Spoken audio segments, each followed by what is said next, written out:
Rancher buries an Apache with his own hands. Silas Whitmore had spent 20 years hating them, 20 years cursing every Apache who rode these lands. But when he found the warrior bleeding out near his water well, something in those dying eyes made him pause. The man was young, maybe 30, with 3 bullet wounds across his chest and a broken arrow shaft protruding from his shoulder. Silas stood over him, rifle in hand, watching the life drain from the stranger's face. The smart thing would be to walk away, let the buzzards handle it. That's what any reasonable rancher would do after what the Apache had taken from him. But as the warrior's breathing grew shallow, Silas found himself kneeling beside the dying man. The Apache's lips moved, whispering words in his native tongue. His hand reached out, grasping at nothing, and Silas saw something that hit him like a punch to the gut. Around the warrior's neck hung a small leather pouch, worn smooth by years of handling. It was identical to the one he'd given his daughter Ayanna on her 8th birthday, just weeks before she vanished. Silas felt his chest tighten. The warrior's eyes found his, and in them he saw not the savage he'd imagined for 2 decades, but a man, a dying man who seemed to be trying to tell him something important. The Apache's hand pointed weakly toward the distant mountains, then fell to his chest, clutching the leather pouch. "What are you trying to say?"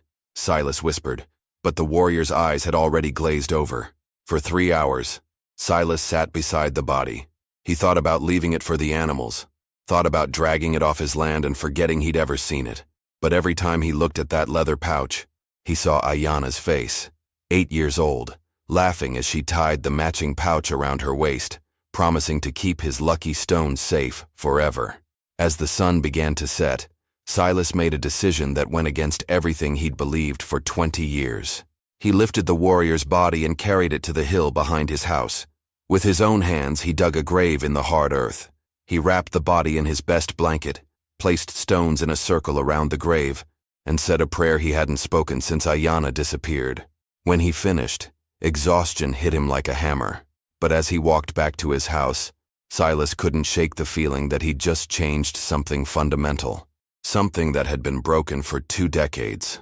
What he didn't know was that Apache scouts had been watching from the ridge.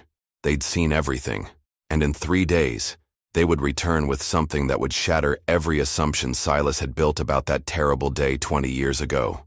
The next morning, Silas woke with dirt still under his fingernails and a strange weight in his chest. He'd buried enemies before, men who'd tried to steal his cattle or claim his land, but this felt different. This felt like he'd buried a piece of his own anger along with that warrior. He walked to his kitchen and poured coffee with shaking hands. The house felt emptier than usual, if that was even possible. For 20 years it had been a tomb dedicated to his grief. Ayanna's room remained untouched, her small dresses still hanging in the wardrobe, her wooden horse still sitting on the windowsill where she'd left it. As he sipped his coffee, Silas found himself staring at the hill where he'd dug the grave. In the morning light, he could see the stone circle clearly. It looked peaceful, respectful, nothing like the hatred he'd carried in his heart for so long. Then he saw them. 3 Apache riders sat motionless on the ridge above his property. They weren't moving, weren't threatening, just watching. Silas grabbed his rifle and stepped onto his porch, but he didn't raise the weapon. Something about their posture told him they weren't here for war. For an hour, they simply observed each other. The Apache warriors remained on the ridge while Silas stood on his porch, both sides measuring the other's intentions. Finally, the riders turned and disappeared behind the rocks, leaving Silas alone with his questions. That evening, as he sat by his fireplace, Silas pulled out a wooden box he hadn't opened in years. Inside were Ayanna's belongings, her favorite ribbon, a pressed flower, and the twin to the leather pouch he'd seen around the dead warrior's neck. He held it up to the lamplight, remembering how she'd insisted they each needed one so they'd never lose each other. "We'll always find our way back, Papa," she'd said, her small hands tying the pouch around his wrist. "The stones will guide us home." He'd taken his off after she disappeared, unable to bear the weight of broken promises. But now, looking at hers, he wondered if maybe he'd been wrong about everything. Maybe the Apache who took her weren't the monsters he'd imagined. Maybe that warrior had been trying to tell him something about Ayanna, something important. As he prepared for bed, Silas walked to his window and looked toward the ridge. No riders this time, but he had the unsettling feeling that he was still being watched. Tomorrow was the 2nd day since the burial, and something deep in his gut told him that the Apache weren't finished with him yet. He fell asleep clutching Ayana's pouch, and for the first time in 20 years, he dreamed of her alive. The second day brought no riders on the ridge, but Silas felt their presence everywhere. Every shadow seemed to move. Every sound carried weight. He went about his morning chores with Ayana's pouch in his pocket, its familiar weight both comforting and torturous. While mending a fence near the creek, Silas discovered something that made his blood run cold. Fresh moccasin prints in the mud, leading from the water's edge directly toward his house. They weren't from yesterday's riders on the ridge. Someone had been much closer, much more recently. He followed the tracks with growing unease. They circled his house twice, paused at Ayana's bedroom window, then led to the hill where he'd buried the warrior. There, the prints stopped at the gravesite. Whoever had come during the night had stood there for a long time, judging by how deep the impressions were. But what disturbed Silas most was what he found placed carefully on the stone circle. A single eagle feather, pristine white with black tips, positioned exactly where the warrior's heart would be. This wasn't random. In Apache culture, eagle feathers were sacred, reserved for the most honored dead. Someone had blessed the grave. His hands trembled as he picked up the feather. 20 years ago, he would have seen this as mockery, as Apache savages desecrating his land. But now, after holding that dying warrior's gaze, after seeing the leather pouch that matched his daughter's, Silas began to understand. This was respect, honor. They were thanking him. That afternoon, while checking his horses, Silas spotted movement in his peripheral vision. A lone figure stood at the edge of his property, barely visible among the cottonwood trees. Not threatening, just observing. When Silas looked directly, the figure melted back into the shadows. As evening approached, the feeling of being watched intensified. Silas prepared dinner with the curtains drawn, but he could sense eyes on his house. During his restless sleep, he heard soft footsteps circling his home, whispers in a language he didn't understand, and the distant sound of horses moving through the night. When dawn broke on the third day, Silas walked to his porch with coffee in hand and stopped dead. Arranged in a perfect line on his porch steps were 5 items: another eagle feather, a piece of carved turquoise, a braid of sweetgrass, a small clay vessel, and something that made his heart nearly stop beating. A child's moccasin, small, weathered, but clearly made for a young girl. Silas dropped his coffee cup, watching it shatter on the wooden boards. His legs gave out, and he sank to his knees beside the tiny shoe. It was the right size for an 8-year-old, the right size for Ayana. As he reached for the moccasin with shaking hands, he heard the thunder of approaching horses. Not 3 riders this time, but many. The Apache were coming, and they were bringing answers that would either heal him or destroy him completely.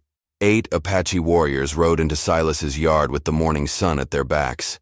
Their leader, an elderly man with silver hair braided with leather and beads, dismounted slowly and approached the porch where Silas still knelt beside the child's moccasin. The chief's weathered face bore no hostility, only a deep sadness that seemed to match Silas's own. He gestured to the items on the porch, then to the hill where the warrior lay buried, and spoke in accented English that carried the weight of ceremony. "You honored our son with burial. You gave him peace when you could have left him for scavengers." Silas struggled to his feet, the small moccasin clutched in his fist. That warrior, who was he? Ayana's brother by choice. He searched for her killer for many seasons. The words hit Silas like a physical blow. Ayana's... What are you saying? The old chief's eyes held infinite sorrow. Your daughter was not taken by Apache raiders 20 years ago. She was found by our people, dying from wounds made by white men's bullets. Soldiers who came in the night, who burned and killed for sport. Silas's world tilted sideways. No, Apache took her. I saw the tracks, the arrows. You saw what the soldiers left behind to hide their crime. They dressed as our warriors, used our weapons, spoke our war cries. Your daughter lived among us for 3 months before the fever took her. She spoke often of her father, of a leather pouch he gave her. The chief reached into his saddlebag and withdrew something that made Silas's knees buckle. Ayana's leather pouch, but not the one from his memory. This one was filled, heavy with contents. With trembling fingers he opened it and found dozens of small stones, each one carved with a different symbol. She gathered these for you, the chief continued. Every day she found a new stone and carved it with Apache tools. She said they would help her father find his way to happiness again. The warrior you buried was bringing them to you when the soldiers shot him. Silas collapsed onto his porch steps, the carved stones spilling through his fingers. 20 years of hatred built on a lie.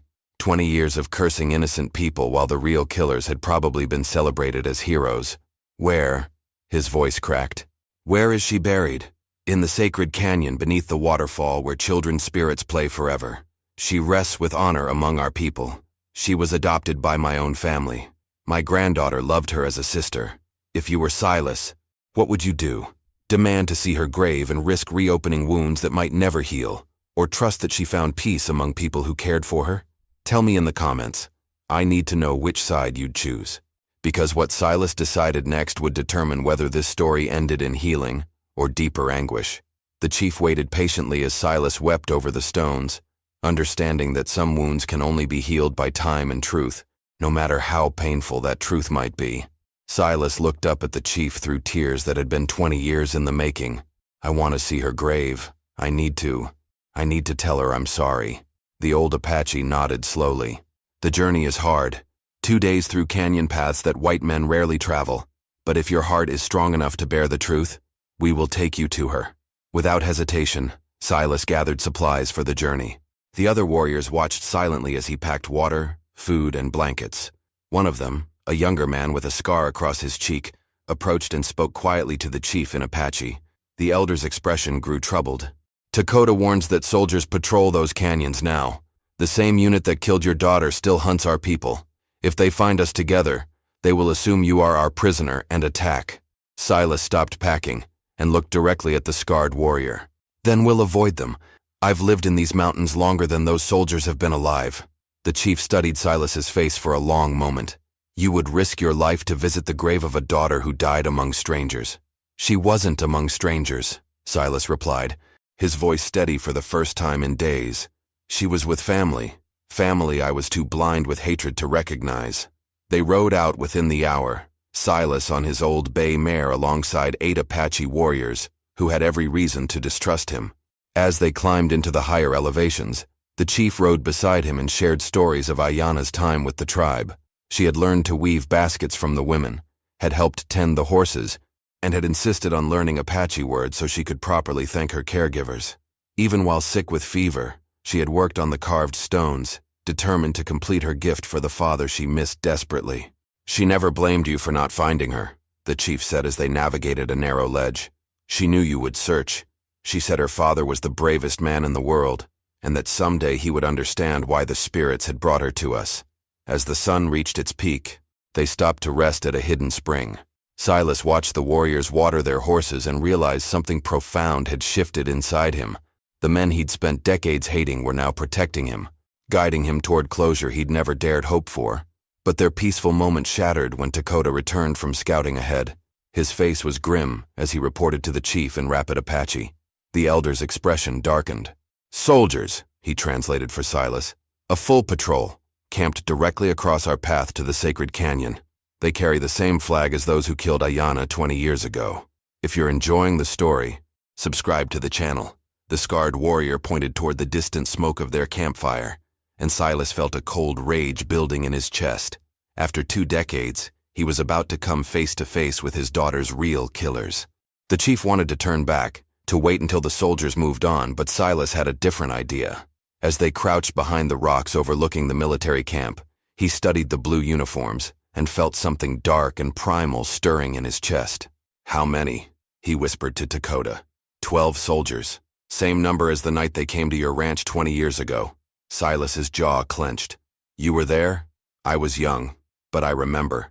We tracked them after they burned your home, followed them back to their fort.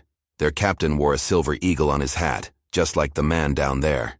Following Dakota's pointing finger, Silas spotted an older officer directing his men around the campfire. The man's hair was gray now, his face weathered by decades of frontier service. But something about his posture triggered a memory that made Silas's blood run cold. Captain Morrison, the same man who had come to investigate Ayana's disappearance, who had promised to hunt down the Apache responsible, who had looked Silas in the eye and sworn justice would be served. The same man who had already known exactly what happened, because he had orchestrated it himself. "He's been hunting your people all these years," Silas realized aloud, "using Ayana's death as justification." The chief nodded grimly. Many of our children have died because white settlers demanded revenge for crimes we did not commit. Morrison has built his career on our blood. Rage flooded through Silas like poison. 20 years of misdirected hatred. 20 years of blaming innocent people while the real monster wore a uniform and collected medals for his savagery. His hand moved instinctively to his rifle, but the chief caught his wrist. Revenge will not bring her back. It will only create more death. Those men murdered my daughter and let me hate your people for it. They've been killing Apache children while I mourned alone. That ends today. Dakota studied the camp layout and spoke quietly to the chief. After a brief discussion in Apache, the elder turned back to Silas with reluctant respect. If you are determined to face them, we know a way. But understand, once we act, there is no going back. The army will call it massacre, regardless of justice. Silas looked down at the carved stones in Ayanna's pouch, each one representing a day she had spent hoping to reunite with him. She had died believing in his goodness, trusting that he would find the truth someday. The soldiers below had stolen that chance from both of them. Then we make sure the truth survives to tell the tale, Silas said. Morrison's been lying for 20 years. Time someone called him on it. As the afternoon sun began its descent toward the mountains, 8 Apache warriors and 1 grieving father prepared to do something that would either bring justice or damn them all. But for Silas, the choice was simple. His daughter had spent her final months carving stones of hope, while her killers wore badges of honor. That imbalance needed to be corrected, no matter the cost. Silas walked into the military camp alone, hands raised, with Ayanna's leather pouch visible on his belt. The soldiers immediately surrounded him with drawn weapons. But Captain Morrison stepped forward with a calculated smile. Well, well, Silas Whitmore. Haven't seen you since that terrible business with your daughter. What brings you to our camp? Justice, Silas replied simply. I know what you did 20 years ago. Morrison's smile faltered slightly, but he maintained his composure. I'm afraid I don't know what you mean. We've been tracking Apache raiders in this area. Dangerous work, protecting settlers like yourself. Settlers like me? Silas reached into the pouch and pulled out one of Ayanna's carved stones. My daughter carved these while she was dying in an Apache camp. Dying from bullet wounds that your men put in her. The captain's face went pale, but he signaled his soldiers to keep their weapons ready. That's impossible. The Apache took your daughter. We investigated thoroughly. You investigated nothing because you already knew where she was.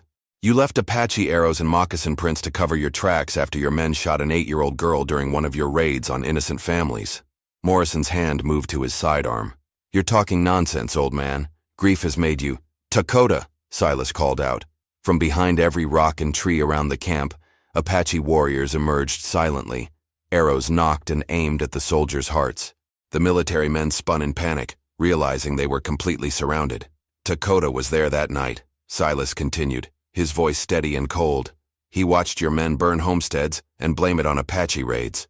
He followed you back to your fort. He's been waiting 20 years to tell someone who would listen. The scarred warrior stepped forward and spoke in clear English. Captain Morrison, you killed children and called it war. You dressed as Apache to hide your crimes. The white father knows truth now. Morrison drew his pistol, but Silas was faster. 20 years of rage and grief powered his movements as he tackled the captain to the ground. They struggled for the weapon, but Silas's fury gave him strength that surprised even himself.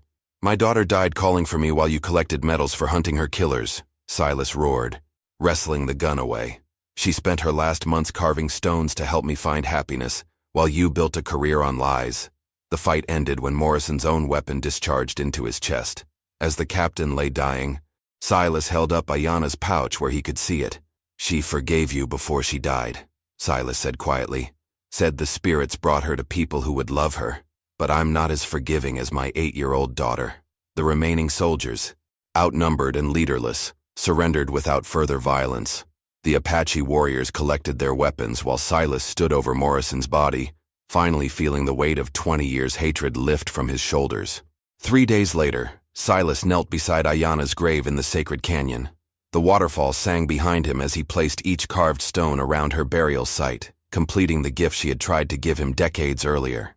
The Apache had built her a beautiful resting place among flowers and singing birds, exactly what a child would have wanted. I found my way to you, little one, he whispered, and I found my way to the truth. Thank you for teaching me that family isn't always who you're born to. Sometimes it's who chooses to love you. As he rose to leave, the chief placed a gentle hand on his shoulder. You will always be welcome among our people. Ayana's spirit lives in these stones you brought her. Silas nodded, understanding that his real journey wasn't ending here. It was beginning. He had a new family now, one that his daughter had found for him across the bridge of 20 years' sorrow. If you enjoyed the story, consider sending a super chat to help bring more stories like this. Now click on the video on the screen to hear a story even better than this one, with a twist so powerful, it will change how you see justice forever. The next tale carries something that goes deeper than revenge, deeper than forgiveness. It touches the very soul of what makes us human. Click on the video now.